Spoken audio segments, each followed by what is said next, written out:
Good evening my dear students. Myself Soumya Hegde. ಇದು Sankalpa learning solution. So ಇವತ್ತು ನಾವು ಇಂಗಾಲ ಮತ್ತು ಅದರ ಸಂಯುಕ್ತಗಳ ಕೊನೆಯ ಹಂತಕ್ಕೆ ಬಂದಿದ್ದೀವಿ. ಓಕೆ, ಸೊ ಇಂಗಾಲ ಮತ್ತು ಅದರ ಸಂಯುಕ್ತಗಳು ಅಂದ್ರೆ ಏನು, ಅದರಲ್ಲಿ ಇಂಗಾಲದ ಪ್ರಮುಖ ಒಂದು ಗುಂಪುಗಳು ಯಾವುದು, ಕ್ರಿಯಾತ್ಮಕ ಗುಂಪು ಯಾವುದು, ಇಂಗಾಲ ಹೇಗೆ ರಿಯಾಕ್ಟ್ ಮಾಡುತ್ತೆ, ಏಕಬಂಧ ಅಂದ್ರೆ ಏನು, ದ್ವಿಬಂಧ ಅಂದ್ರೆ ಏನು, ದಹನ ಕ್ರಿಯೆ ಹೆಂಗಾಗತ್ತೆ, ಇದೆಲ್ಲದನ್ನ ನೀವು ಹಿಂದಿನ ತರಗತಿಗಳಲ್ಲಿ ಕಲ್ತಿದ್ದೀರಿ ಅಲ್ವಾ. ಸೊ ಈ ಇಂಗಾಲದ ಮತ್ತು ಅದರ ಸಂಯುಕ್ತಗಳದ್ದು ನಾವು ಉಪಯೋಗ ಏನು ಅನ್ನೋದನ್ನ ನಾವು ನೋಡ್ಕೊಂಡು ಹೋದ್ವಿ ಅಲ್ವಾ. ಕೆಲವು ರಿಯಾಕ್ಷನ್ಗಳು, ಆರ್ಗ್ಯಾನಿಕ್ ರಿಯಾಕ್ಷನ್ಗಳು, ಫಂಡಮೆಂಟಲ್ ಬೇಸಿಕ್ ಅಡಿಪಾಯದಲ್ಲಿರುವಂತಹ ರಿಯಾಕ್ಷನ್ಗಳು ಹೆಂಗಿರುತ್ತೆ, ಅದನ್ನ ಹೇಗೆ ಮಾಡ್ಬೇಕು, ನೆನಪಿನಲ್ಲಿ ಇಟ್ಕೊಳ್ಳೋದು ಹೆಂಗೆ, ಇದೆಲ್ಲದನ್ನು ನೀವೇನ್ ಮಾಡ್ತೀರಾ ಹೇಳಿ, ಈ ಕ್ಲಾಸ್ ಅಲ್ಲಿ ಡಿಸ್ಕಸ್ ಮಾಡ್ಕೊಂಡು ಹೋಗ್ತೀರಾ. Okay, so my dear students, ಯಾರ್ಯಾರು ಜಾಯ್ನ್ ಆಗಿಲ್ಲ ಬೇಗ ಜಾಯ್ನ್ ಆಗಿ ಕ್ಲಾಸಿಗೆ. ಓಕೆ, ಸೊ ಜಾಯ್ನ್ ಆಗಿ, ಮತ್ತೆ ನಿಮಗೆ ಏನೇ ಡೌಟ್ಸ್ ಇದ್ರು ನಾನು ಮೊದಲೇ ಹೇಳ್ದಂಗೆ ಕಮೆಂಟ್ ಸೆಕ್ಷನ್ ಅಲ್ಲಿ ದಯವಿಟ್ಟು ತಿಳಿಸಿ. ಲೈವ್ ಅಲ್ಲ, ನಾರ್ಮಲ್ ಕಮೆಂಟ್ ಅಲ್ಲಿ ತಿಳಿಸಿ. ಓಕೆ, ಸೊ ಇಂಗಾಲ ಒಂದು ದೊಡ್ಡ ಅಪ್ಲಿಕೇಶನ್ ಅನ್ನ ಹೊಂದಿದೆ ಸ್ಟೂಡೆಂಟ್ಸ್. ಸೊ ಇದರಲ್ಲಿರುವಂತಹ ಕೋವೆಲೆನ್ಸಿಯ ಬಂಧ ಏನಿದೆಯಲ್ಲ, ಈ ಕೋವೆಲೆನ್ಸಿಯ ಬಂಧ ಇರೋದಕ್ಕೆ ಏನಾಗುತ್ತೆ, ಇಂಗಾಲ ಮತ್ತೆ ಅದರ ಹೆಚ್ಚಿನ ಸಂಯುಕ್ತಗಳಿಗೆ ಬೇರೆ ಬೇರೆ ಕ್ರಿಯೆಗಳಲ್ಲಿ ಅವು ತಮ್ಮನ್ನ ತಾವು ತೊಡಗಿಸ್ಕೊಳ್ತವೆ. ಓಕೆ, ಸೊ ಈ ಇಂಗಾಲ ಯಾವ ಕ್ರಿಯೆಯಲ್ಲಿ ತೊಡಗಿಸ್ಕೊಳ್ಳುತ್ತೆ, ಇಂಗಾಲದ ಅಂದ್ರೆ ಈ ಚಾಪ್ಟರ್ನ ಕೊನೆಯ ಹಂತಕ್ಕೆ ನಾವು ಬಂದಿದ್ದೀವಿ, ಅಂದ್ರೆ ಅಪ್ಲಿಕೇಶನ್ ಪಾರ್ಟ್. ಯಾವತ್ತೂ ಅಷ್ಟೇ ಫಸ್ಟ್ ನಾವು ಕಾನ್ಸೆಪ್ಟ್ ಅನ್ನ ತಿಳ್ಕೊತೀವಿ ಅಲ್ವಾ. ಸೊ ಇದು ನಮ್ಮ ಇನ್ ಡೀಟೇಲ್ ಕಾನ್ಸೆಪ್ಟ್ ಕ್ಲಾಸ್ ಆಗಿರೋದಕ್ಕೆ ಫಸ್ಟ್ ನಾನು ಅದಕ್ಕೊಂದು ಕಾನ್ಸೆಪ್ಟ್ ಅನ್ನ ತಿಳ್ಕೊಳ್ತೀನಿ. ಕಾನ್ಸೆಪ್ಟ್ ಅನ್ನ ತಿಳ್ಕೊಂಡ್ಮೇಲೆ ಇನ್ನೇನ್ ಮಾಡ್ತೀನಿ ಅಂದ್ರೆ ಅದರ ರಿಯಾಕ್ಷನ್ಗಳು, ಅದು ಎಲ್ಲಿ ಹೇಗೆ ಒಂದು ರಿಯಾಕ್ಷನ್ ಆಗುತ್ತೆ ಅಂತ ನೋಡ್ತೀನಿ. ನೆಕ್ಸ್ಟ್ ಪಾರ್ಟ್ ಏನ್ ಹೇಳಿ, ಎಲ್ಲೆಲ್ಲಿ ಅದರ ಅನ್ವಯಗಳಿದೆ, ಅಪ್ಲಿಕೇಶನ್ ಇದೆ ಅಂತ ನೋಡ್ತೀನಿ.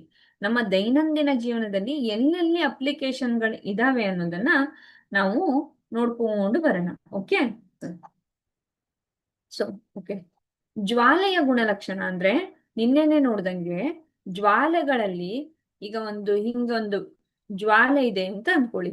ಈ ಜ್ವಾಲೆಯಲ್ಲಿ ಏನಾಗುತ್ತೆ, ಈ ಮೇಲ್ಗಡೆಯ ಪದರ, ನೀಲಿ ಪದರ ಏನಿರುತ್ತಲ್ಲ, ಈ ನೀಲಿ ಪದರ ಯಾವತ್ತು ಸ್ಯಾಚುರೇಟೆಡ್ ಅಥವಾ ಪರ್ಯಾಪ್ತ ಹೈಡ್ರೋಕಾರ್ಬನ್ಗಳಿಂದ ಆಗಿರುತ್ತದೆ. ಓಕೆ, ಯಾವಾಗ ಸರಿಯಾದ ಪ್ರಮಾಣದಲ್ಲಿ ನಿಮ್ಗೆ ಆಕ್ಸಿಜನ್, ಆಮ್ಲಜನಕ ಸಿಗುತ್ತೋ ಅವಾಗ ಸಂಪೂರ್ಣ ದಹನ ಆಗಿ CO2, ಕಾರ್ಬನ್ ಡೈಆಕ್ಸೈಡ್ ಮತ್ತೆ ನೀರನ್ನ ಕೊಡುತ್ತೆ ಮಿಕ್ಸ್ಚರ್ ಆಗಿ. ಓಕೆ, ಯಾವಾಗ ಸೀಮಿತ ಆಮ್ಲಜನಕ ಇರುತ್ತೋ ಅವಾಗ ಜ್ವಾಲೆಯಲ್ಲಿ ಹೊಗೆ ಬರುತ್ತೆ. ಜ್ವಾಲೆಯಲ್ಲಿ ಹೊಗೆ ಬರ್ತಿದೆ ಅಂದ್ರೆ ಏನ್ ಹೇಳಿ, ಕಾರ್ಬನ್ ಮೊನೋಆಕ್ಸೈಡ್ ಸಹ ಕಾರ್ಬನ್ ಡೈಆಕ್ಸೈಡ್ ನ ಜೊತೆಗೆ ಬಿಡುಗಡೆ ಆಗುತ್ತಿದೆ ಅಂತ ಅರ್ಥ. ಯಾವಾಗ ಅದಕ್ಕೆ ಬೇಕಾದಷ್ಟು ಆಮ್ಲಜನಕ ಸಿಗೋದಿಲ್ವೋ ಅವಾಗ ಹಳದಿ ಬಣ್ಣದೊಂದು ಜ್ವಾಲೆ ಕಾಣಿಸುತ್ತಲ್ಲ, ಅದು ಕೆಳಗಡೆ ಮಸೀನ ಹಿಡಿಯುತ್ತಲ್ವಾ. ಈ ಮಸೀನ ಹಿಡಿತಿದೆ ಅಂದ್ರೆ ಅಪರ್ಯಾಪ್ತ ಹೈಡ್ರೋಕಾರ್ಬನ್ಗಳು ದಹಿಸುತ್ತಿದೆ ಅಂತ ಅರ್ಥ ಆಯ್ತಾ. ಸೊ ಹೀಗೆ ಈ ಜ್ವಾಲೆ ಅದರ ಗುಣಲಕ್ಷಣಗಳನ್ನ ತೋರಿಸುತ್ತೆ. ಓಕೆ, ಯಾವಾಗ ಕಪ್ಪು ವಸ್ತುಗಳು, ಸೂಕ್ಷ್ಮ ಕಣಗಳು ಮೇಲೇರಿ ಏನಾಗುತ್ತೆ ಹೇಳಿ, ಹೊಗೆ ಸಾಗಿಸುವಂತ ಚಿಮಣಿ ಅಥವಾ ಪೈಪ್ ಇರುತ್ತಲ್ಲ, ನಮ್ಮ ಅಡಿಗೆ ಮನೆಯಲ್ಲಿ ನಾವು ಚಿಮಣಿಯನ್ನ ಹಾಕಿರ್ತೀವಲ್ವಾ, ಅದರ ಬದಿಯಲ್ಲಿ ಅಂಟಿಕೊಳ್ಳುತ್ತದೆ. ಮುಖ್ಯವಾಗಿ ಇಂಗಾಲವನ್ನ ಒಳಗೊಂಡಿರುವಂತ ಸೂಕ್ಷ್ಮ ಪುಡಿಯನ್ನ ಮಸಿ ಎಂದು ಕರೆಯಲಾಗುತ್ತದೆ. ಅರ್ಥ ಆಯ್ತಾ? ಓಕೆ, ಮುಂದಿನ ಒಂದು ಇದಕ್ಕೆ ಹೋಗೋಣ.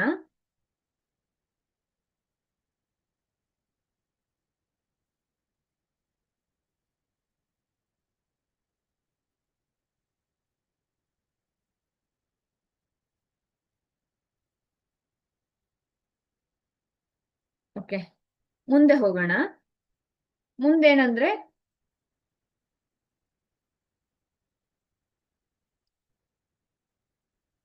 ಆಕ್ಸಿಡೇಷನ್ ರಿಯಾಕ್ಷನ್ ಅಲ್ವಾ. ಸೊ ಆಕ್ಸಿಡೇಷನ್ ರಿಯಾಕ್ಷನ್ ಅಂತ ಇದೆ ಅಲ್ವಾ. ಸೊ ಆಕ್ಸಿಡೇಷನ್ ರಿಯಾಕ್ಷನ್ ಅಂದ್ರೆ ಒಂದು ಪರಮಾಣುವಿನ ಸಂಯುಕ್ತದಲ್ಲಿ ಸಂಭವಿಸುವಂತಹ ರಾಸಾಯನಿಕ ಕ್ರಿಯೆ ಆಗಿದ್ದು ಒಂದು ಅಥವಾ ಹೆಚ್ಚಿನ ಇಲೆಕ್ಟ್ರಾನ್ಗಳನ್ನ ನಾಶ ಮಾಡಿಕೊಳ್ಳುತ್ತೆ, ನಷ್ಟಕ್ಕೆ ಕಾರಣ ಆಗಿದೆ. ಈಗ ನನ್ನ ಹತ್ರ ಒಂದು ಎಲಿಮೆಂಟ್ ಇದೆ, ಕನ್ಸಿಡರ್ ಸೋಡಿಯಂ. ಓಕೆ, ಇದು ಏನ್ ಮಾಡುತ್ತೆ, ಒಂದು ಇಲೆಕ್ಟ್ರಾನ್ ಅನ್ನ ಲಾಸ್ ಮಾಡ್ಕೊಳ್ಳುತ್ತೆ. ಓಕೆ, ಲಾಸ್ ಮಾಡಿಕೊಂಡು ಸೋಡಿಯಂ ಪ್ಲಸ್ ಆಗಿದೆ ಅಂದ್ರೆ ಇದು ಆಕ್ಸಿಡೇಷನ್ ಆಗಿದೆ ಅಂತ. ಓಕೆ, ಆಕ್ಸಿಡೀಕರಣ ಆಗಿದೆ ಅಂತ ಅರ್ಥ.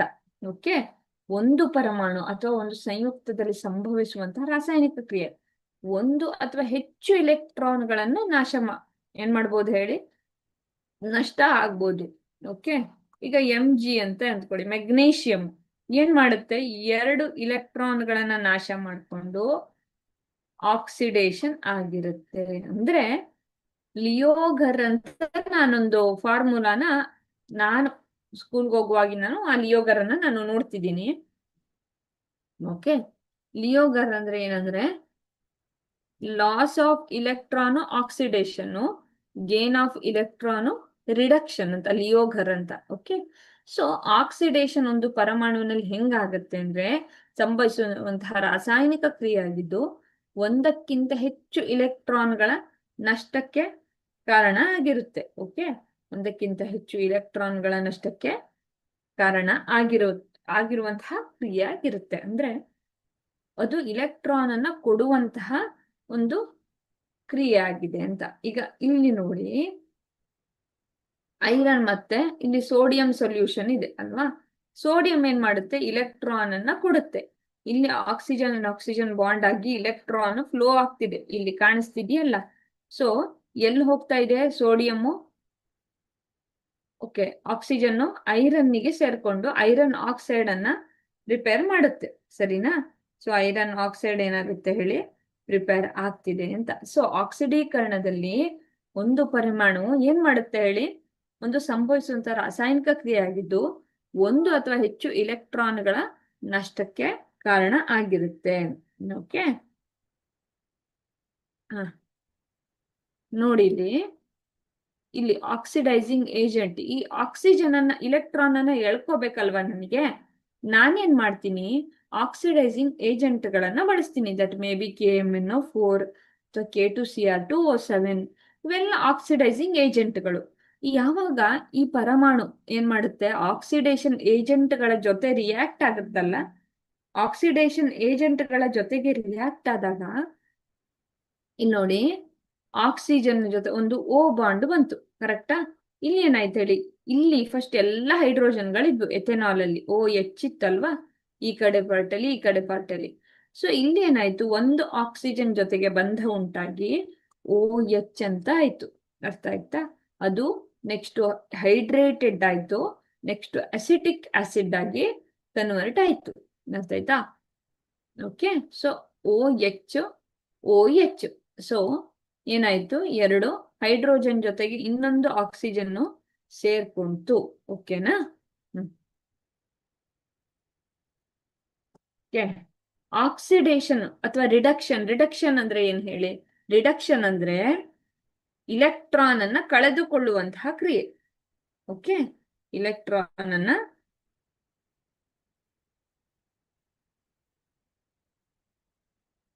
ಕಳೆದುಕೊಳ್ಳುವಂತಹ ಕ್ರಿಯೆ ಅಂತ ಕರಿತೀವಿ.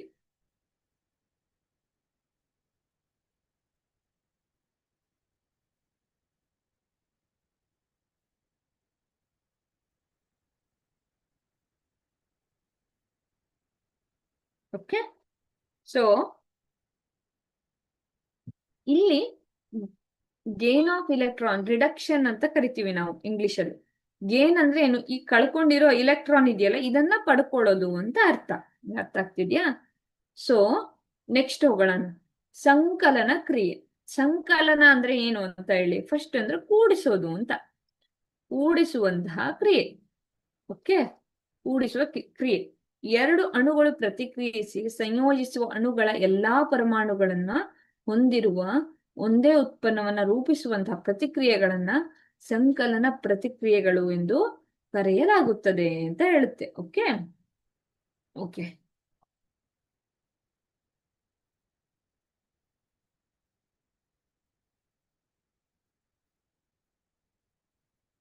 ಈಗ ನೋಡಿ, ಈ ರಿಯಾಕ್ಷನ್ ಅನ್ನ ನೋಡ್ತಾ ಇದ್ದೀರಲ್ವಾ ನೀವು, C2 H2 plus H2 gives C2H4. Okay, C2H4. ಸರಿನಾ? ಇಲ್ಲಿ ನೋಡಿ, ನಾನು ನಾರ್ಮಲ್ ಭಾಷೆಯಲ್ಲಿ C double bond C, hydrogen hydrogen hydrogen hydrogen plus H2 gives, ನೋಡಿ ಈ ಎರಡು ಹೈಡ್ರೋಜನ್ಗಳು ಇಲ್ಲಿ ಬಂದು ಒಂದೊಂದು ಕಾರ್ಬನ್ನಿಗೆ ಒಂದೊಂದು ಹೈಡ್ರೋಜನ್ ಬಂದ್ವು. ಕಾರ್ಬನ್ ಎರಡು ಕೈಗಳನ್ನ ಅವೇ ಹಿಡ್ಕೊಂಡಿಟ್ಟಿದ್ವು. ಎರಡು ತಮ್ಮ ಕೈಯನ್ನ ಹಿಡ್ಕೊಂಡಿದ್ವು ಕಾರ್ಬನ್ಗಳು. ಓಕೆನಾ? ಸೊ ಕಾರ್ಬನ್ ಎರಡು ಕೈಯನ್ನ ಒಬ್ರು ಹಿಡ್ಕೊಂಡಿದ್ರು. ಉಳಿದಿದ್ದ ಎರಡು ಕೈಯನ್ನ ಹೈಡ್ರೋಜನ್ ಕೊಟ್ಟಿದ್ವು ಎರಡು ಕಾರ್ಬನ್ಗಳು. ಈ ಕೇಸಲ್ಲಿ ಏನಾಯ್ತಂದ್ರೆ, ಯಾವಾಗ ಹೈಡ್ರೋಜನ್ ಈ ಕಡೆಯಿಂದ ಹೈಡ್ರೋಜನ್ ಬಂತಲ್ಲ, ಕಾರ್ಬನ್ ಒಂದೇ ಕೈ ಕೊಟ್ಕೊಂಡ್ರು. ಈ ಹೈಡ್ರೋಜನ್ ಜೊತೆಗೆ ಬಾಂಡ್ ಮಾಡ್ಕೊಳ್ಳೋಣ, ನಾನು ಚೆನ್ನಾಗಾಗುತ್ತೆ ಅಂತ ಆಯ್ತು ಅವರಿಗೆ.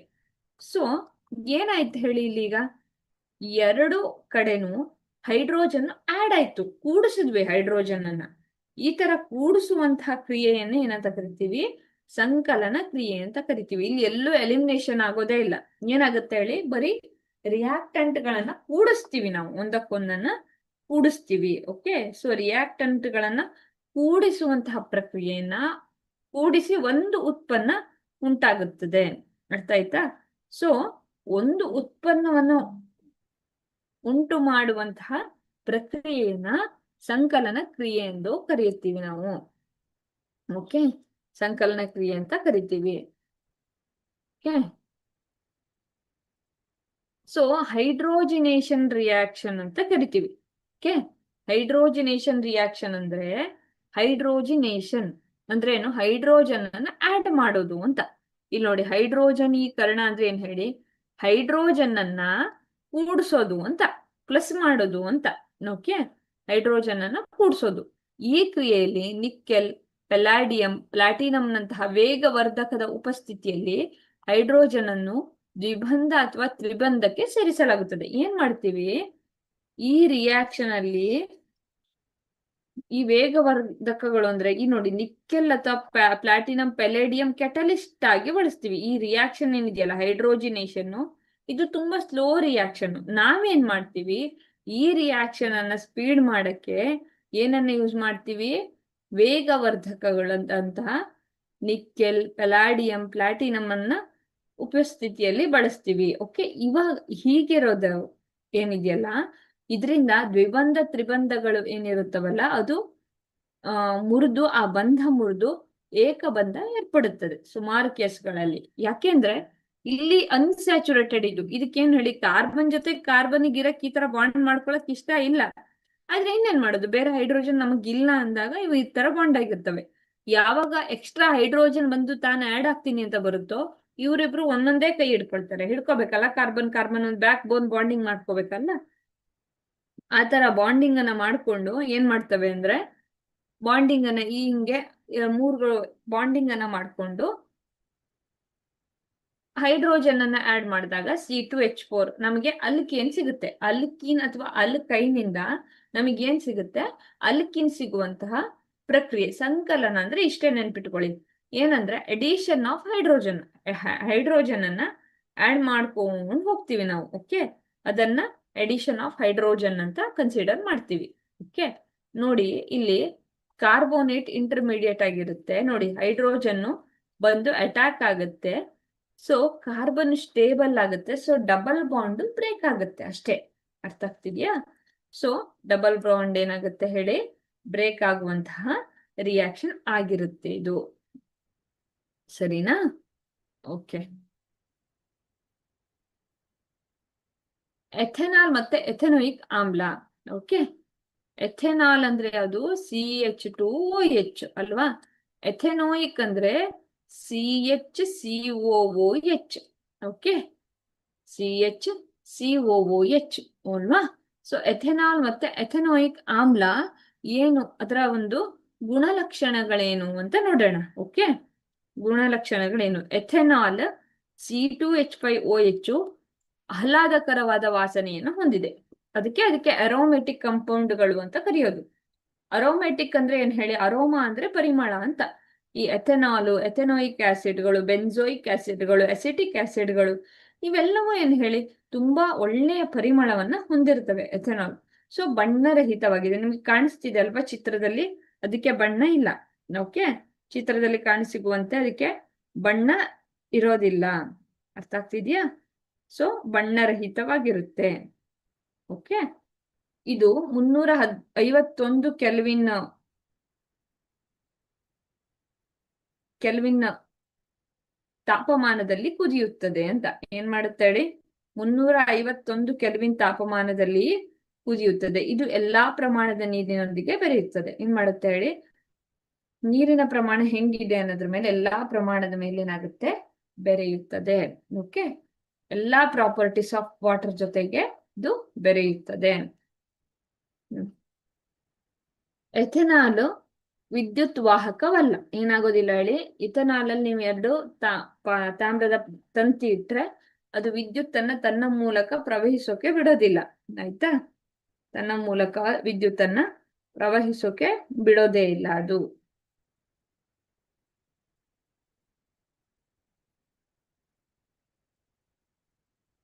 ಓಕೆ, ಅಂದ್ರೆ ಏನು ಹೇಳಿ? ಈಗ CH2 COO minus H plus CH2 OH ಇದ್ರೆ CH2O ಮೈನಸ್ H ಪ್ಲಸ್ ಆಗ್ಬೇಕಾಯ್ತಾ? ಸೊ ಇದೇನಾಗಿರುತ್ತೆ? ದುರ್ಬಲ ಆಮ್ಲ ಆಗಿರುತ್ತೆ. ಇದು ತನ್ನ ಮೂಲಕ ವಿದ್ಯುತ್ ಹೋಗ್ಬೇಕಂದ್ರೆ ನಮ್ಗೆ ಅಯಾನುಗಳು ತುಂಬಾ ಸ್ಟ್ರಾಂಗ್ ಆಗಿರ್ಬೇಕು, ಜಾಸ್ತಿ ಅಯಾನುಗಳು ಇರ್ಬೇಕು. ಆದ್ರೆ ಈ ಕೇಸಲ್ಲಿ ನಮ್ಗೆ ಅಯಾನುಗಳು ತುಂಬಾ ಸ್ಟ್ರಾಂಗ್ ಆಗಿ ಪೂರ್ತಿ ಅದು ಏನಾಗೋದಿಲ್ಲ, ಕರಗೋದೇ ಇಲ್ಲ. ಪಾರ್ಷಿಯಲ್ ಡಿಸಾಲ್ವ್ ಆಗಿರ್ತವೆ. ಕರೆಂಟ್ ಕೊಟ್ರೆ ಸಹ ಎಲ್ಲ, ಈಗ ಒಂದು 10 ನಮ್ಮ ಹತ್ರ ಎಥೆನಾಲ್ ಇದೆ ಅಂತ ಅಂದ್ಕೊಳ್ಳಿ. ಆ 10 ಎಥೆನಾಲ್ ಈ ತರ A ಮತ್ತೆ B ಆಗಿ A ಪ್ಲಸ್ B ಮೈನಸ್ ಆಗಿ ಏನಾಗೋದಿಲ್ಲ ಹೇಳಿ? ಅಯಾನುಗಳಾಗಿ ಮಾರ್ಪಾಡಾಗೋದಿಲ್ಲ. ಹಂಗೆ ಅಯಾನುಗಳಾಗಿ ಮಾರ್ಪಾಡ್ ಆದ್ರೆ ಮಾತ್ರ ಏನಾಗುತ್ತೆ? ಕರೆಂಟ್ ಪ್ರೊಡ್ಯೂಸ್ ಆಗುತ್ತೆ. ಮೊಮೆಂಟ್ ಆಫ್ ಅಯಾನ್ಸ್ ಆಗ್ಬೇಕು, ಪ್ರೊಡ್ಯೂಸ್ ಆಗುತ್ತೆ. ಇದು ಲಿಟ್ಮಸ್ಸಿಗೆ ತಟಸ್ಥವಾಗಿದೆ. ಲಿಟ್ಮಸ್ ಪೇಪರ್ ಏನಿದೆಯಲ್ಲ, ಆ ಲಿಟ್ಮಸ್ ಪೇಪರ್ಗೆ ತಟಸ್ಥವಾಗಿರುತ್ತದೆ. ಓಕೆ, ಎಲ್ಲೆಲ್ಲಿ ಬಳಸ್ತಾರೆ? ಶೀತ ದೇಶಗಳಲ್ಲಿ ರೇಡಿಯೇಟರ್ಗಳಲ್ಲಿ ಆಂಟಿ ಫ್ರೀಸರ್ ಆಗಿ ಬಳಸ್ತಾರೆ ಎಥೆನಾಲ್ ಮತ್ತೆ ಎಥೆನೋಯಿಕ್ ಆಸಿಡ್ಗಳನ್ನ. ಓಕೆ, ಬಣ್ಣಗಳು, ಔಷಧಿಗಳು, ಪೇಂಟ್ಗಳು, ಸಂಶ್ಲೇಷಿತ ರಬ್ಬರ್, ಇವೆಲ್ಲದರ ತಯಾರಿಕೆಯಲ್ಲಿ ಎಥೆನೋಯಿಕ್ ಆಸಿಡ್ ಅನ್ನ ಬಳಸ್ತಾರೆ. ಅರ್ಥ ಆಯ್ತಾ? ಇನ್ನೊಂದು ಅಯೋಡಿನ್ ಟಿಂಚರ್ ತಯಾರಿಕೆಯಲ್ಲಿ ಸಹ ಎಥೆನಾಲ್ ಅನ್ನ ಬಳಸ್ತಾರೆ. ಅದು ಆಂಟಿಸೆಪ್ಟಿಕ್ ಪ್ರಾಪರ್ಟಿಯನ್ನ ಹೊಂದಿರುತ್ತೆ. ಓಕೆ, ಸೊ ಆಂಟಿಸೆಪ್ಟಿಕ್ ಪ್ರಾಪರ್ಟಿಯನ್ನ ಹೊಂದಿರೋದಕ್ಕೆ ಎಥೆನೋಯಿಕ್ ಟಿಂಚರ್ಗಳಲ್ಲಿ ಬಳಸ್ತಾರೆ. ಅರ್ಥ ಆಯ್ತಾ? ನೋಡಿ, ಇನ್ನೊಂದು, ಆಲ್ಕೋಹಾಲ್ಗಳು ಮಾನವನ ದೇಹಕ್ಕೆ ಹಾನಿಕಾರಕ ಯಾಕೆ ಅಂತ ಒಂದು ಕ್ವಶನ್ ಅಲ್ವಾ? ಸೊ ನಾವೊಂದು ಮೂವಿಗೆ ಹೋದ್ರು ಫಸ್ಟ್ ಎಂತ ಹೇಳ್ತಾರೆ? ಆಲ್ಕೋಹಾಲು, ತಂಬಾಕು, ನಿಕೋಟಿನ್ ತಗೋಬೇಡಿ ಅಂತ. ಯಾಕಿರಬಹುದು? ಯಾವಾಗ ನಾವು ಬಟ್ಟಿ ಇಳಿಸುವಿಕೆ ಮಾಡ್ತೀವಿ ಅಲ್ವಾ, ಅಂದ್ರೆ ಈಗ ನಾವ್ ಆಕ್ಚುಲಿ ಮನುಷ್ಯ ಕುಡಿಯೋದು ಯಾವುದು? ಎಥೆನಾಲ್. ಓಕೆ, ಈ ಎಥೆನಾಲ್ ಅಂದ್ರೆ ಯಾವುದು? C2H5OH ಅಲ್ವಾ? ಈಥೇನ್ ಇರುತ್ತೆ. ಯಾವಾಗ ನೀವು ಬಟ್ಟಿ ಇಳಿಸೋದ್ ಮಾಡ್ತೀರಾ, ಆ ಬಟ್ಟಿ ಇಳಿಸೋ ಕ್ರಿಯೆ ಕರೆಕ್ಟ್ ಆಗಿ ಆಗದಿದ್ರೆ ಅಲ್ಲಿ ಮಿಥೆನಾಲು ಸೇರ್ಕೊಳ್ಳುತ್ತೆ. ಈ ಮಿಥೆನಾಲು ತುಂಬಾನೇ ಏನಾಗಿರುತ್ತೆ? ವಿಷಕಾರಿಯಾಗಿರುತ್ತೆ. ಯಾವಾಗ ವಿಷಕಾರಿಯಾಗಿರುತ್ತಲ್ಲ, ಅದನ್ನ ಸೇವಿಸಿದ್ರೆ ಅದು ಗಂಭೀರ ವಿಷವಾಗಿ ಪರಿಣಮಿಸಿ ದೃಷ್ಟಿ ನಷ್ಟಕ್ಕೆ ಕಾರಣ ಆಗುತ್ತದೆ. ಇದು ವ್ಯಸನಕ್ಕೆ ಕಾರಣವಾಗುತ್ತದೆ. ಅತಿಯಾಗಿ ಸೇವಿಸಿದ್ರೆ ಏನಾಗುತ್ತೆ ಹೇಳಿ? ಯಕೃತ್ತು, ಲಿವರ್ ಏನಾಗುತ್ತೆ? ಡ್ಯಾಮೇಜ್ ಆಗುತ್ತೆ, ಹೋಲಾಗುತ್ತೆ. ಅಂದ್ರೆ ಫ್ಯಾಟಿ ಲಿವರ್ ಆಗುತ್ತೆ ಅಂತ ಇವತ್ತಿನ ಹೇಳಿ ಟ್ರೆಂಡ್. ಈಗ ಡ್ರಿಂಕ್ಸ್ ಮಾಡ್ತೀವಿ ಅಂದ್ರೆ ಅದು ಟ್ರೆಂಡ್ ಆಗಿದೆ. ಬಟ್ ಫ್ಯಾಟಿ ಲಿವರ್ ಪ್ರಾಬ್ಲಮ್ ಅಂದ್ರೆ ಲಿವರ್ಗೂ ಏನಾಗೋದಿಲ್ಲ ಹೇಳಿ, ಅದು ಡ್ಯಾಮೇಜ್ ಮಾಡ್ಕೊಂಡು ಹೋಗುತ್ತೆ. ಯಾಕೆಂದ್ರೆ ಲಿವರ್ಗೆ ಒಂದು ಏನು ನಾವು ಇಥೆನಾಲ್ ಅನ್ನ ಕೊಡ್ತಾ ಬಂದ್ರೆ ಆ ಲಿವರ್ದು ಏನು ಕಾರ್ಯಕ್ಷಮತೆ ಇದೆಯಲ್ಲ, ಅದು ತುಂಬಾ ಕಡಿಮೆ ಆಗ್ತಾ ಬರುತ್ತೆ. ಹಾಗಾಗಿ ಇದು ಡೈರೆಕ್ಟ್ ಆಗಿ ಯಕೃತ್ತಿನ ಮೇಲೆ ಹಾನಿ ಮಾಡುತ್ತೆ. ಹೆಚ್ಚಿನ ಎಥೆನಾಲ್ ಸೇವನೆಯು ಸಾವಿಗೆ ಕಾರಣ ಆಗುತ್ತೆ. ಏನಾಗುತ್ತೆ ಹೇಳಿ? ನಾವು ಹೆಚ್ಚು ಆಲ್ಕೋಹಾಲ್ ಅನ್ನ ತಗೊಂಡು ಕನ್ಸ್ಯೂಮ್ ಮಾಡಿದ್ರೆ ನಮ್ಮ ಬಾಡಿಯಲ್ಲಿ ಏನಾಗುತ್ತೆ? ಬೇರೆ ಚೇಂಜಸ್ ಗಳಾಗುತ್ತೆ. ಅಂದ್ರೆ ಬ್ರೈನಿಗೆ ಏನಾಗುತ್ತೆ ಹೇಳಿ? ಸಿಗ್ನಲ್ಸ್ ಹೋಗೋದು ಸ್ಟಾಪ್ ಆಗಿದೆ. ನನಗೆ ಬ್ರೈನ್ ಯೂಶುವಲ್ ಆಗಿ ಹೇಗೆ ವರ್ಕ್ ಮಾಡ್ಬೇಕಿತ್ತೋ ಅದನ್ನ ಮಾಡ್ತಿಲ್ಲ. ಬಾಡಿ ಆರ್ಗನ್ ಮೇಲೂ ಏನಾಗುತ್ತೆ ಹೇಳಿ? ಹೆಚ್ಚು ಪರಿಣಾಮವನ್ನ ಬೀಳುತ್ತೆ. ಡಿಹೈಡ್ರೇಟ್ ಮಾಡುತ್ತೆ ಬಾಡಿಯನ್ನ. ಬಾಡಿಯಲ್ಲಿರುವಂತಹ ಒಳ್ಳೆ ಏನು ವಿಟಮಿನ್ಸ್ಗಳು, ಪ್ರೋಟೀನ್ಗಳು, ಇವ್ಯಾವುದನ್ನು ಡಿಸಾಲ್ವ್ ಆಗೋಕ್ಕೆ ಬಿಡಲ್ಲ. ಇವೆಲ್ಲ ಆಗಿ ಏನಾಗುತ್ತೆ ಹೇಳಿ? ಸಾವು ಸಂಭವಿಸುತ್ತೆ. ಅರ್ಥ ಆಯ್ತಾ? ಓಕೆ, ಈಗ ನೋಡೋಣ ರಿಯಾಕ್ಷನ್ ಪಾರ್ಟ್ ಅನ್ನ ನೋಡೋಣ ನಾವು. ಓಕೆ, ರಿಯಾಕ್ಷನ್ ಪಾರ್ಟ್ ಅನ್ನ ನೋಡೋಣ.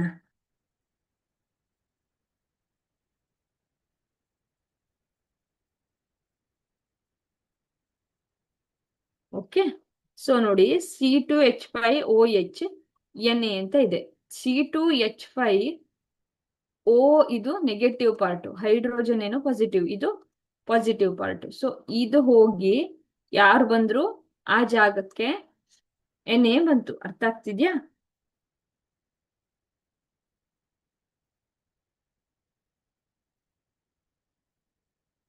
ಇದು ಹೋಗಿ O- ಹೋಗಿ ಆ ಜಾಗದಲ್ಲಿ ಯಾರು ಬಂದ್ರು, ಸೋಡಿಯಂ ಬಂದ್ರು, H2 ಅಂತ H2 ಗ್ಯಾಸು ಲಿಬರೇಟ್ ಆಯ್ತು. ಓಕೆ, H2 ಗ್ಯಾಸು ಲಿಬರೇಟ್ ಆಯ್ತು.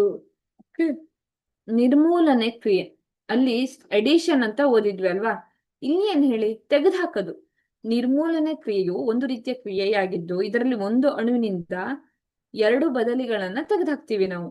ಈ ಕ್ರಿಯೆಯಲ್ಲಿ ಅಲ್ಕಿನ್ ತಯಾರಿಕೆಯಲ್ಲಿ ಪ್ರಮುಖ ಪಾತ್ರವನ್ನು ವಹಿಸುತ್ತೆ. ಬ್ರೋಮೋಪ್ರೋಪೇನ್ ಇದೆ ಅಂತ ಕನ್ಸಿಡರ್ ಮಾಡಿ. ಸೊ ಇಲ್ಲಿ ಬ್ರೋಮೋಪ್ರೋಪೇನ್ ಇದ್ರೆ ಒಂದು ಬ್ರೋಮಿನ್ ಇರುತ್ತೆ.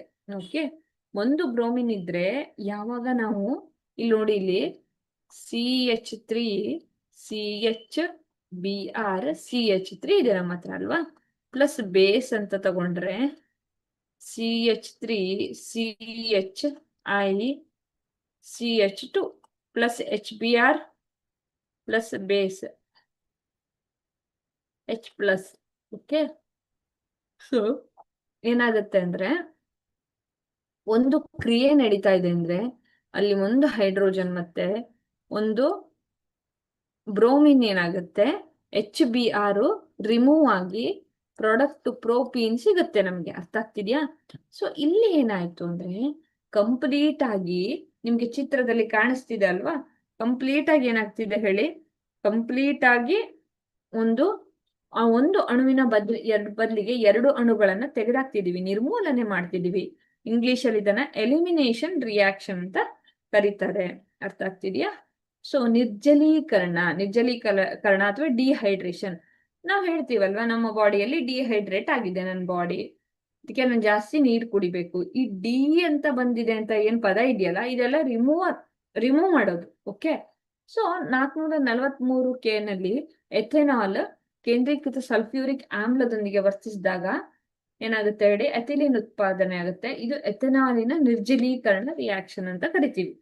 ಯಾವಾಗ ನೋಡಿ ಎಥೆನಾಲ್ ಇದೆ ನಮ್ಮ ಹತ್ರ, ಯಾವಾಗ ಇದು H2SO4 ಜೊತೆಗೆ ರಿಯಾಕ್ಟ್ ಆಗುತ್ತಲ್ಲ, ಅವಾಗ H2O ನ ರಿಮೂವ್ ಮಾಡಿ ಏನ್ ಕೊಡುತ್ತೆ ನಮಗೆ, ಬರೀ ಈಥೀನ್. ಓಕೆ, ಈಥೀನ್ ಅನ್ನ ಕೊಡುತ್ತೆ. ಈ ಕ್ರಿಯೆಯನ್ನೇನಂತ ಕರಿತೀವಿ, ನಿರ್ಜಲೀಕರಣ ಕ್ರಿಯೆ ಅಂತ ಕನ್ಸಿಡರ್ ಮಾಡ್ತೀವಿ ನಾವು. ಓಕೆ, ಇಲ್ಲಿ ನೋಡಿ CH3 okay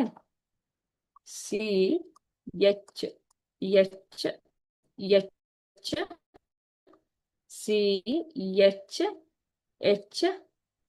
OH in the presence of H2SO4.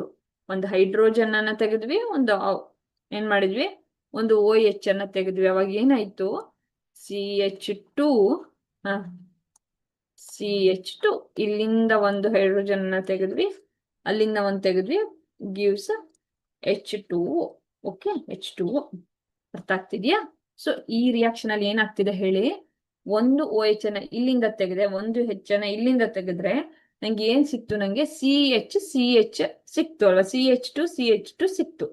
So plus H2O, hydrogen water molecule ಅನ್ನು ರಿಮೂವ್ ಮಾಡ್ಬೇಕು, ನೀರನ್ನ ತೆಗಿಬೇಕು ಅನ್ನೋದೇ ಈ ಕ್ರಿಯೆಯ ಅರ್ಥ. ಅರ್ಥ ಆಗ್ತಿದ್ಯಾ? ಅನ್ವಯಗಳು ಏನು ನೋಡೋಣ. CH3COOH ಎಥನೋಯಿಕ್ ಆಸಿಡ್ ಅಂತ ಕರಿತೀವಿ. ಓಯಿಕ್ ಅಂತ ಬಂದ್ರೆ ಅದು ಕಾರ್ಬಾಕ್ಸಿಲಿಕ್ ಗ್ರೂಪ್ ಅಂತ ನಾವು ಕನ್ಸಿಡರ್ ಮಾಡಿದ್ವಿ. ಎಥನೋಯಿಕ್ ಆಸಿಡ್ ಅಥವಾ ಅಸಿಟಿಕ್ ಆಸಿಡ್ ಅಂತ. ಇದು ನೀರು, ಆಲ್ಕೋಹಾಲ್ ಮತ್ತು ಈಥರ್ಗಳಲ್ಲಿ ಎಲ್ಲದರಲ್ಲೂ ಇದು ಕರಗುತ್ತೆ ಅಂತಾಯ್ತು. ಚಳಿಗಾಲದಲ್ಲಿ ಶೀತ ಆದಾಗ ನಿಂಗೆ ನೀರಿರುತ್ತಲ್ಲ, ಇದು ಎಣ್ಣೆ ಇರುತ್ತಲ್ಲ, ಅದು ಹೆಪ್ಪುಗಟ್ಟುತ್ತೋ ನಂಗೆ ಏನಾಗುತ್ತೆ, ಇದು ಹೆಪ್ಪುಗಟ್ಟುತ್ತೆ. ಹೆಪ್ಪುಗಟ್ಟಿರೋ ಅಂತಹ ಅಸಿಟಿಕ್ ಆಸಿಡ್ ಇದ್ರೆ ಅದನ್ನ ಗ್ಲೇಷಿಯಲ್ ಅಸಿಟಿಕ್ ಆಸಿಡ್ ಅಂತ ಕನ್ಸಿಡರ್ ಮಾಡ್ತೀವಿ ನಾವು. ಅರ್ಥ ಆಗ್ತಿದೆಯಾ? ಇದ್ರ ಪ್ರಾಪರ್ಟಿಗಳು. ಸೊ ಎಸ್ಟರೀಕರಣ ಅಂದ್ರೆ ಒಂದು ಸಣ್ಣ ಪ್ರಮಾಣದ H2SO4 ಅನ್ನ ಕಾರ್ಬೋಕ್ಸಿಲಿಕ್ ಆಮ್ಲ ಮತ್ತೆ ಆಲ್ಕೋಹಾಲ್ ನೊಂದಿಗೆ ರಿಫ್ಲೆಕ್ಸ್ ಮಾಡಿದ್ರೆ ಏನಾಗುತ್ತೆ ಹೇಳಿ? ಸಿಹಿ ಒಂದು ವಾಸನೆ ಎಸ್ಟರ್ ರೂಪುಗೊಳ್ಳುತ್ತದೆ. ಓಕೆ, ಈ ಕ್ರಿಯೆಯನ್ನೇ ಎಸ್ಟರೀಕರಣ ಅಂತ ಕರಿತೀವಿ. ಯಾವಾಗ ಒಂದು ಸಣ್ಣ ಪ್ರಮಾಣದ ಒಂದು ಆಲ್ಕೋಹಾಲ್ನ ನಾವು H2SO4 ಜೊತೆಗೆ ರಿಫ್ಲೆಕ್ಸ್ ಮಾಡ್ಬೇಕು. ಕಾಣಿಸ್ತಿದ್ಯಾ ನಿಮ್ಗೆ? ಸೊ ಈ ಚಿತ್ರದಲ್ಲಿ ಕಾಣಿಸಿರುವಂಗೆ ರಿಫ್ಲೆಕ್ಸ್ ಮಾಡಿದಾಗ ಏನು ಉಂಟಾಗುತ್ತದೆ? ನಮಗೆ ಈ ಎಸ್ಟರ್ ರಚನೆಯ ಪ್ರಕ್ರಿಯೆ ಮುಂದುವರಿಯುತ್ತೆ. ಓಕೆ, ಸಿಹಿ ಒಂದು ಎಸ್ಟರ್ ನಮ್ಗೆ ಸಿಗುತ್ತೆ. ಓಕೆ, ಸೊ ಇಲ್ಲಿ ನೋಡಿ ರಿಯಾಕ್ಷನ್ ಏನ್ ಹೇಳುತ್ತೆ ಅಂದ್ರೆ R-C R2OH gives R ಈ H ಇಲ್ಲಿಂದ ಒಂದು H ಅನ್ನ ತೆಗೆದೆ, ಇಲ್ಲಿಂದ ಒಂದು OH ಅನ್ನ ತೆಗೆದೆ, R-C OR2 plus H2O. Okay, ಏನಾಗುತ್ತೆ ಇಲ್ಲಿ? ಏನು ನಿರ್ಜಲೀಕರಣ ರಿಯಾಕ್ಷನ್ ಉಂಟಾಗುತ್ತೆ. ಅವಾಗ ನೀರಿನ ಮಾಲಿಕ್ಯೂಲ್ ಅನ್ನ ತೆಗಿತೀವಿ, ತೆಗೆದು ಏನನ್ನ ಕೊಡ್ತೀವಿ ಹೇಳಿ? H2O ನಾವು ಕೊಡ್ತೀವಿ. ಎರಡು ಏನಾಗುತ್ತೆ? ಬೇರೆ ಬೇರೆ ಪ್ರಕ್ರಿಯೆಗಳು ನಡೆಯುತ್ತೆ. Okay, next saponification. ಸಾಬೂನು ಅಂದ್ರೆ ಏನು ಹಂಗಾದ್ರೆ? ಸಾಬೂನು ಅಂದ್ರೆ ದೀರ್ಘ ಸರಪಳಿ ಇರುವಂತಹ ಕಾರ್ಬಾಕ್ಸಿಲಿಕ್ ಆಮ್ಲ. RCOO R- ಇದ್ರೆ ಅದನ್ನೇ ಸಾಬೂನು ಅಂತ ಕರಿತೀವಿ. ಯೂಶುವಲಿ ಸೋಡಿಯಂ ಅಥವಾ ಪೊಟ್ಯಾಷಿಯಂನ ಫ್ಯಾಟಿ ಆಸಿಡ್ಗಳು ಅಂದ್ರೆ ಕೊಬ್ಬಿನ ಆಮ್ಲ ಏನಾಗಿರುತ್ತೆ? ಸಾಬೂನೀಕರಣ ಅಥವಾ ಸಫೋನಿಫಿಕೇಶನ್ ಅಂತ ಕರಿತೀವಲ್ಲ, ಅದು ಪೊಟ್ಯಾಷಿಯಂ ಅಥವಾ ಸೋಡಿಯಂ ಉಪ್ಪಿನ ಏನಾಗಿರುತ್ತೆ? ದೊಡ್ಡದೊಂದು ಸರಪಳಿಯೇ ಇರುತ್ತೆ. ಅರ್ಥ ಆಯ್ತಾ? ಈಗ ಲಾರಿಯಲ್ ಅಂತ ಕರಿತೀವಲ್ಲ, ಲಾರಿಯಲ್ ಪ್ಯಾರಿಸ್. ಲಾರಿಯಲ್ ಅಂದ್ರೆ ಏನ್ ಗೊತ್ತಾ? 13 ಕಾರ್ಬನ್ ಇದ್ರೆ ಅದನ್ನ ಲಾರಿಯಲ್ ಕಾರ್ಬನ್ ಅಂತ ಕರಿತೀವಿ. ಅದು one of the name of carbon. Okay, so ಹಿಂಗಿರುತ್ತೆ. ಅರ್ಥ ಆಗ್ತಿದ್ಯಾ?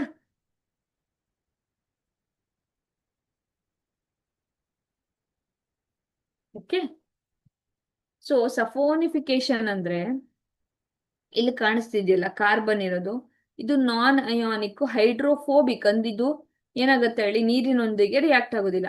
RCOO ಇದ್ರೆ ಈ RCOO ಇದೆಯಲ್ಲ, ಈ COO ಗ್ರೂಪ್ ಏನಿದೆಯಲ್ಲ, ಇದು ಹೈಡ್ರೋಫೋಬಿಕ್. ಅಂದ್ರೆ ಫೋಬಿಯಾ ಅಂದ್ರೇನು? ಹೆದರಿಕೆ ಅಂತ. ಓಕೆ, ಏನಾಗಿರುತ್ತೆ? ಹೈಡ್ರೋಫಿಲಿಕ್, ಎಲ್ಲಿ ನೀರ್ ಸಿಗುತ್ತೆ ಅಂತ ನೋಡ್ತಾ ಇರುತ್ತೆ. ಈ ತರ ಎರಡು ಭಾಗಗಳಾಗಿ ನಾವು ಡಿವೈಡ್ ಮಾಡ್ಕೊಳ್ತೀವಿ ಅದನ್ನ.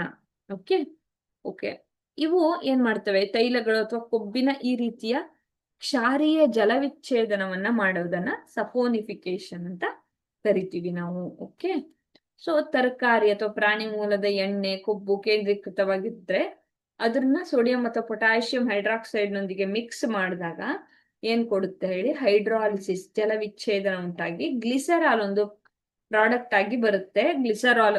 ಓಕೆ, ಇನ್ನೊಂದು ಸಾಬೂನು ನಿಮಗೆ ಸಿಗುತ್ತೆ. ಅದು ಏನಾಗಿರುತ್ತೆ? ಸೋಡಿಯಂ ಮತ್ತೆ ಪೊಟ್ಯಾಷಿಯಂನ ಉದ್ದ ಏನಾಗಿರುತ್ತೆ? ಚೈನ್ ಆಗಿರುತ್ತೆ. ಓಕೆ, ಲೋಹಗಳು ಮತ್ತು ಪ್ರತ್ಯಾಮ್ಲಗಳೊಂದಿಗೆ ಎಥನೋಯಿಕ್ ಆಮ್ಲದ ಪ್ರತಿಕ್ರಿಯೆ ಇದು ಏನಾಗುತ್ತೆ ಹೇಳಿ? ಯೂಶುವಲಿ ಸೋಡಿಯಂ ಎಥನೋಯೇಟ್ ಅನ್ನ ಕೊಡುತ್ತೆ. ಇಲ್ಲಿ ನೋಡಿ, COO minus H plus Na plus OH minus. Okay, CO ಮತ್ತೆ Na ಕೂಡ್ಸೋಣ, ಇನ್ನೊಂದು H2O. ಓಕೆ, H2O ಕೊಡುತ್ತೆ. ಅರ್ಥ ಆಗ್ತಿದ್ಯಾ?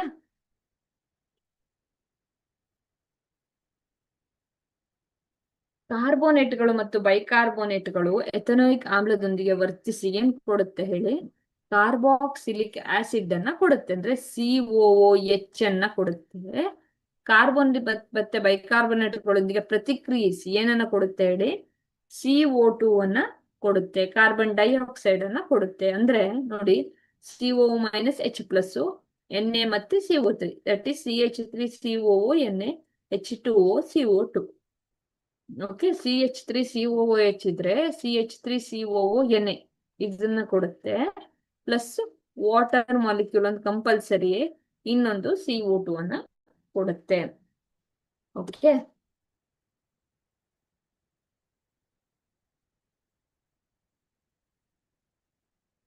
ಮುಂದಿನದನ್ನ ನೋಡೋಣ. ಸೋಪುಗಳು ಏನ್ ಮಾಡುತ್ತೆ? ಇವು ಏನ್ ಮಾಡುತ್ತೆ? CO2 ಅನಿಲವನ್ನ ಬಿಡುಗಡೆ ಮಾಡುತ್ತೆ. ಓಕೆ, ಸೋಪುಗಳು ಅಥವಾ ಮಾರ್ಜಕಗಳು ಹೇಗೆ ಶುದ್ಧೀಕರಣ ನಡೆಯುತ್ತೆ ಅಂತ ನೋಡೋಣ. ಸೋಪಿನ ಅಣುಗಳು ಗೋಳಾಕಾರದ ಮಿಸೈಲ್ಗಳಾಗಿ ರೂಪುಗೊಂಡು ತಮ್ಮದೇ ಆದ ವಿಶಿಷ್ಟ ಓರಿಯಂಟೇಶನ್, ಒಂದು ವರ್ತುಳವನ್ನು ತಯಾರು ಮಾಡ್ಕೊಳ್ತವೆ.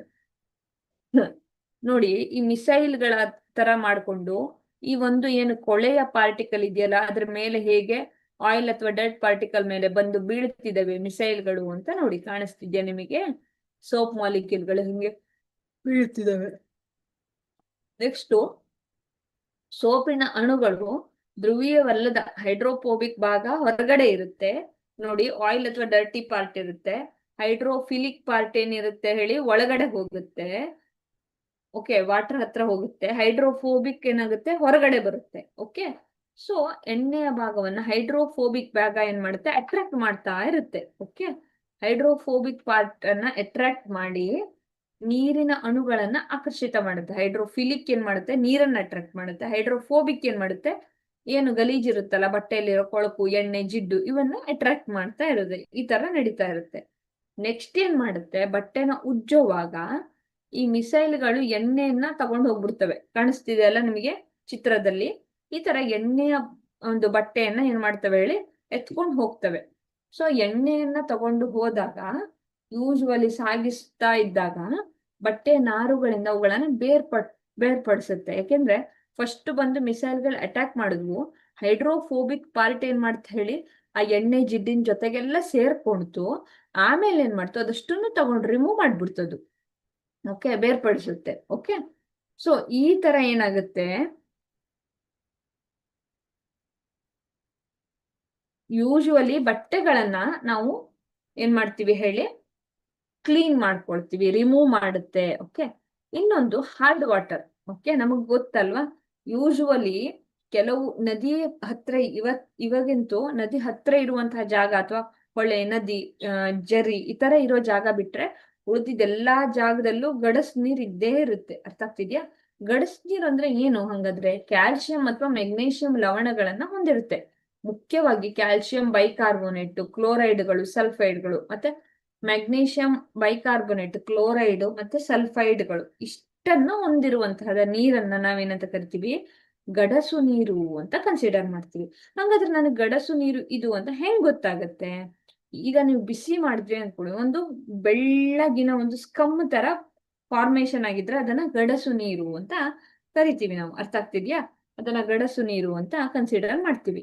ಸೋಪಿಗೆ ಸೇರ್ಸಿದ್ರು ಏನಾಗೋದಿಲ್ಲ ಹೇಳಿ, ನೊರೆ ಬರೋದಿಲ್ಲ. ಯಾಕೆಂದ್ರೆ ವಾಟರ್ ಮಾಲಿಕ್ಯೂಲ್ಗಳನ್ನ ಹೈಡ್ರೋಫಿಲಿಕ್ ಪಾರ್ಟ್ ಏನ್ ಮಾಡ್ಬೇಕು, ರಿಯಾಕ್ಟ್ ಮಾಡ್ಬೇಕು ಅದ್ರ ಜೊತೆಗೆ ಅಂತಿತ್ತಲ್ವಾ, ಅದು ಏನಾಗೋದಿಲ್ಲ. ಸೋಪಿನೊಂದಿಗೆ ಪ್ರತಿಕ್ರಿಯಿಸಿ ಕರಗದ ಮೊಸರಿನಂತೆ ಬಿಳಿಯ ಕ್ಯಾಲ್ಸಿಯಂ ಮತ್ತೆ ಕೊಬ್ಬಿನ ಆಮ್ಲವನ್ನ ರೂಪು ಮಾಡುತ್ತೆ ಇದು. ಓಕೆನಾ?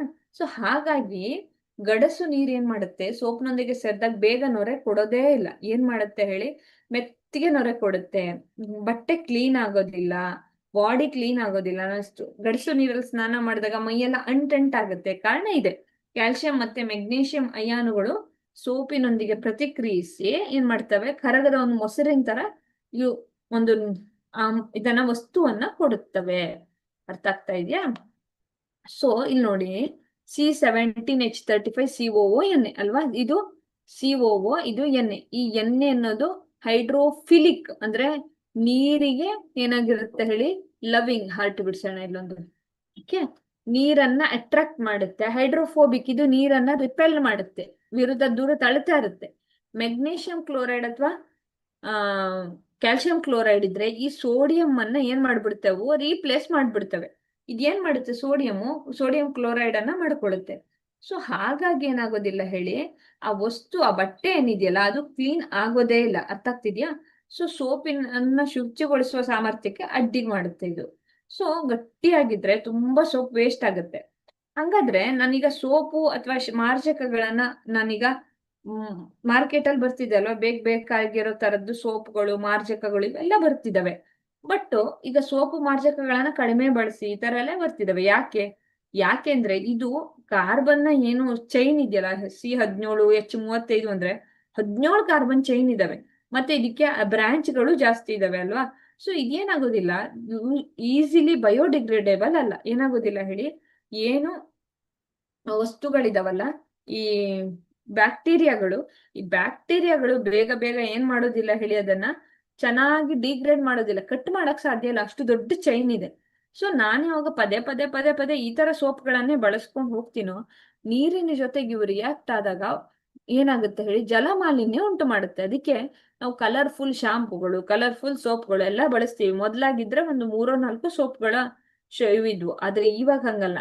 ದಿನಕ್ಕೆ ಒಂದೊಂದ್ ತರದ್ದು organic soap, organic shampoo, organic ಇದು ಡಿಟರ್ಜೆಂಟ್ಗಳು ಎಲ್ಲ ಬರ್ತಿದಾವೆ.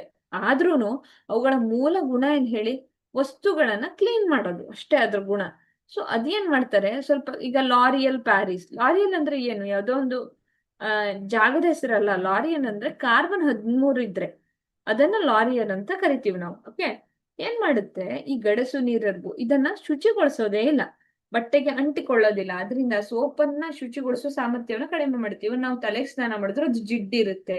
ಈಗ ನೋಡಿ, ನೀವು ಬಯಲುಸೀಮೆ ಕಡೆ, ಉತ್ತರ ಕರ್ನಾಟಕ ಕಡೆ ಎಲ್ಲ ನೀರಲ್ಲಿ ಕ್ಯಾಲ್ಸಿಯಂ ಮತ್ತೆ ಮೆಗ್ನೀಷಿಯಂ ಸಿಕ್ಕಾಬಿಟ್ಟೆ ಇರುತ್ತೆ, ಪಾತ್ರೆಗಳೆಲ್ಲ ಹಾಳಾಗ್ಬಿಡ್ತವೆ, ಯಾಕೆಂದ್ರೆ ಒಂದು ಸ್ಕಮ್ ಅನ್ನ ಫಾರ್ಮೇಶನ್ ಮಾಡ್ತವೆ. ಅದೇ ನೀವು ಮಲ್ನಾಡ್ ಸೈಡ್ ಬನ್ನಿ, ಅಥವಾ ಮಲ್ನಾಡ್ ಸೈಡ್ ಬಂದ್ರೆ ಅಲ್ಲಿ ನೀರಿಗೆ ಸಕ್ಕರೆ ಅಂಶ ಜಾಸ್ತಿ ಇರುತ್ತೆ ಅಲ್ವಾ. ಸೊ ಅದೇನಿರುತ್ತೆ, ಕ್ಯಾಲ್ಸಿಯಂ ಮತ್ತೆ ಮೆಗ್ನೀಷಿಯಂ ತುಂಬಾ ಕಡಿಮೆ ಇರುತ್ತೆ ಅಲ್ಲಿ. ಹಾಗಾಗಿ ಏನ್ ಮಾಡೋದಿಲ್ಲ, ಅದು ಈಸಿಯಾಗಿ ಕ್ಲೀನ್ ಮಾಡ್ಬೋದು. ಸೋಪನ್ನ ಹಚ್ಕೊಂಡು ಸ್ನಾನ ಮಾಡಿದ್ರೆ ಮೈ ಸ್ವಲ್ಪ ಮೆತ್ತಗಾಗುತ್ತೆ, ಇಲ್ಲಿ ಒರಟಾಗಿರುತ್ತೆ. ಈ ತರ ಗಡಸು ನೀರಿದೆಯಲ್ಲ, ಇದನ್ನ ಏನ್ ಮಾಡ್ತೀವಿ ನಾವು, ಕಂಡು ಹಿಡಿತೀವಿ. ಓಕೆ, ಸೋಪ್ಗಳು ಗಡಸು ನೀರಿನಲ್ಲಿ ಹೀಗೆ ಪ್ರತಿಕ್ರಿಯೆಯನ್ನ ತೋರಿಸ್ತವೆ. ಓಕೆ ಸ್ಟೂಡೆಂಟ್ಸ್, ಇವತ್ತಿಗೆ ನಿಮ್ಮ ಕಾರ್ಬನ್ ಅಂಡ್ ಕಂಪೌಂಡ್ಸ್ ಅನ್ನೋ ಚಾಪ್ಟರ್ನ ಮುಗಿಸ್ತಾ ಇದ್ದೀನಿ ನಾನು. ನಿಮ್ಗೆ ಏನೇ ಡೌಟ್ಸ್ ಇದ್ರು ದಯವಿಟ್ಟು ಕಮೆಂಟ್ ಸೆಕ್ಷನ್ ಅಲ್ಲಿ ಹಾಕಿ, ನಾನು ಅದಕ್ಕೆ ಉತ್ತರ ಸಾಧ್ಯವಾದಷ್ಟು ಕೊಡೋಕೆ ಟ್ರೈ ಮಾಡ್ತೀನಿ. ಓಕೆ, ಸೊ ಸಾಧ್ಯವಾದಷ್ಟು ಉತ್ತರಗಳನ್ನ ಕೊಡ್ತೀನಿ. ಹಾಗೂನು ನಿಮ್ಮ ಒಂದು ಏನು ಎಕ್ಸಾಮ್ಗಳಿಗೆ ಬೇಕಾದಂತ ಉಪಯುಕ್ತ ಮಾಹಿತಿಗಳನ್ನ ನಮ್ಮ ಸಂಕಲ್ಪ ಲರ್ನಿಂಗ್ ತರ್ತಾನೆ ಇರುತ್ತೆ. ಸೊ ಸಂಕಲ್ಪ ಲರ್ನಿಂಗ್ ಅನ್ನ ನೋಡ್ತಾನೆ ಇರಿ. Okay, thank you.